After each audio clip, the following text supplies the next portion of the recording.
स्वागत है आपका मेरे चैनल पर। मैं हूं इकबाल मलिक और लेकर आया हूं आपके लिए एक और नई वीडियो। तो चलिए शुरू करते हैं। पृथ्वी पर हजारों प्रकार के जीव हैं।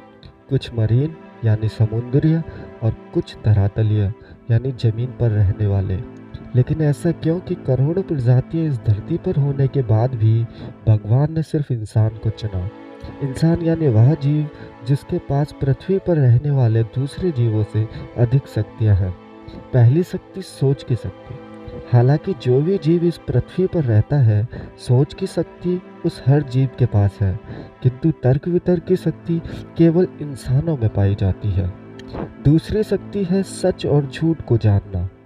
सच और झूठ का पता लगाने की शक्ति केवल इंसान के पास है। इसका मतलब कोई भी बुद्धिमान इंसान सच और झूठ का पता केवल अपने तर्क या वितर्क की शक्ति से लगा सकता है।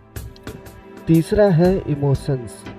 करोड़ों जीवों में केवल इंसान एकमात्र ऐसा जीव है जिसके पास परिपूर्ण इमोशन होते हैं, और इसी कारण इंसान घर बनाते हैं, उनका परिवार होता है और उनके अनेकों रिश्तेदार भी होते हैं। चौथी शक्ति है रचनात्मकता की शक्ति। करोड़ों प्रजातियों में इंसान इकलौता है जो रचनाएं कर सकता है। इसका सबसे बड़ा उदाहरण आपके हाथों में स्मार्टफोन है, जिस पर अभी आप यह वीडियो देख रहे हैं।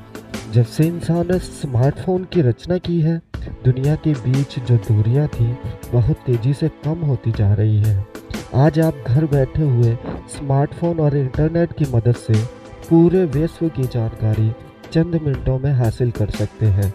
और इसी प्रकार इंसानों ने हजारों तरह की रचनाएं की हैं, जिनके बारे में मुझे आपको बताने की कोई आवश्यकता नहीं है, क्योंकि आप इन रचनाओं से पहले से ही अवगत हैं।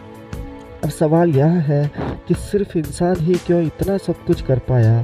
क्यों इंसान को बुद्धि के साथ साथ इतनी शक्तियाँ मिली जिसके फलस्वरूप वह इतनी तरक्की कर पाया? इन सवालों का जवाब हम जानेंगे, लेकिन उससे पहले आप हमारी वीडियो को लाइक कर दीजिए और साथ में हमारे चैनल को सब्सक्राइब कर दीजिए। इंसान को इतनी तरक्की हासिल हुई, इसकी वजह इंसानों को मिली शक्तियाँ हैं। लेकिन सिर्फ इंसान को क्यों यह शक्तियाँ मिली, जानवरों को क्यों नहीं मिली, या फिर हमारी जैसी शक्तियों वाला क्यों इस धरती पर कोई और जीव नहीं है? इस सवाल का जवाब सिर्फ और सिर्फ भगवान के पास है। पर हमारी थ्योरीज हमें इस तरह इस सवाल के जवाब की तह तक ले जाती है। तो चलिए जानते हैं हमारी थ्योरी क्या कहती है। जब भगवान इस दुनिया में अकेला था, तब उसने दुनिया में हलचल और शोरगुल के लिए अनेकों ग्रह और तारे बनाए। पर भगवान को ग्रह तारे बनाने के बाद भी संतुष्टि नहीं मिली, तो उसने अपने मनोरंजन के लिए पृथ्वी पर जीवन की रचना की।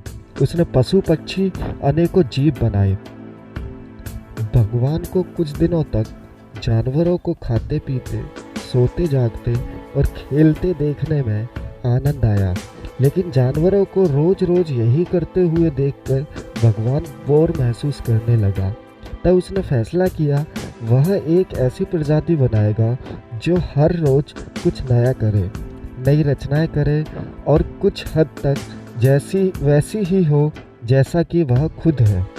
विशेष शक्तियों के साथ इंसान को फिर भगवान ने पैदा किया, ताकि इंसान हर रोज कुछ नया करते रहे, जिससे भगवान मनोरंजन का लाभ उठा सके। इसलिए भगवान ने इंसानों को चुना ताकि हर रोज कुछ नया करके भगवान का मनोरंजन कर सके। भगवान को बेहद खुशी होती है हमें नए आविष्कार करते देखते हुए। बस इसी कारण उसने हमें चुना, और इसी फलस्वरूप हमारा फर्ज है हम हर रोज कुछ न कुछ नया करते रहें, ताकि भगवान को खुशी मिलती रहे। अब आप जान चुके हैं कि भगवान ने हमें इसलिए चुना ताकि हम कुछ न कुछ नया करके उसको खुशियाँ देते रहें। हम नए नए आविष्कार करें जिससे भगवान को खुशी हो। भगवान ने हमें शक्तियाँ केवल इसीलिए दी थी, और भगवान ने केवल हमें इसीलिए चुना था ताकि वह हमें हर रोज़ कुछ न कुछ नया करते देखते हुए खुश होता रहे और अपनी इस दुनिया का आनंद ले। तो हमारा फ़र्ज़ बनता है भगवान के लिए कुछ न कुछ नया करते रहें, ताकि वह हमें देखकर खुश हो और अपनी इस रचना से वह आनंद ले सकें। भगवान ने तो हमें शक्तियाँ दे ही दी है कुछ न कुछ नया करने के लिए, तो हमारा भी फ़र्ज़ बनता है कि हम भी कुछ न कुछ नया उसके लिए करते रहें, ताकि वह हमें देखकर इस दुनिया का लुत्फ़ उठाता रहे और कभी भी बोर महसूस ना करे।